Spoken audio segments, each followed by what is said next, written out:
हे इतकं महत्वाचं आहे आणि काय कारण आहे यामागे? तर आपल्याला बहुतेक वेळा वाटतं की पावसाचं पाणी म्हणजे नॅचरल आहे. म्हणजे ते एकदम स्वच्छच असेल बरं का. पण खरं तुम्हाला सांगू का? असं अजिबात नाहीये. आजचं पावसाचं पाणी म्हणजे ॲसिडिक आणि प्रदूषित पाणी असतं.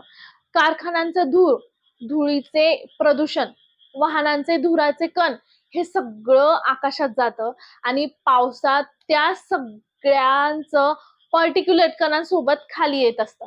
आता हे पाणी जर आपल्या केसांवर आणि स्कॅल्पवर जर राहिलं तर काय होतं?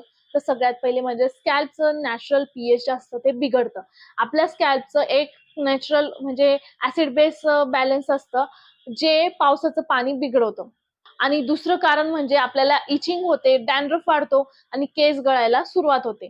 मग याच्यावर उपाय काय? तर सगळ्यात पहिले पावसात केस भिजले तरी घरी आल्यावर आपल्याला लगेच स्वच्छ करायचे आहे. गार किंवा कोमट पाण्याने आपल्याला ते धुवायचे आहे. तुम्ही शॅम्पू वापरला नाही तरी चालेल, पण ॲसिडिक पाणी डोक्यात ठेवू नका.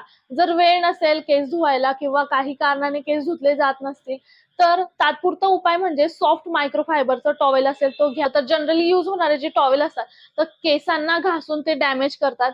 पण मायक्रोफायबर टॉवेल केसांना फ्रिक्शन कमी करतात आणि त्यामुळे हेअर ब्रेकेज आणि हेअर फॉल सुद्धा आपल्याला टाळता येऊ शकतो.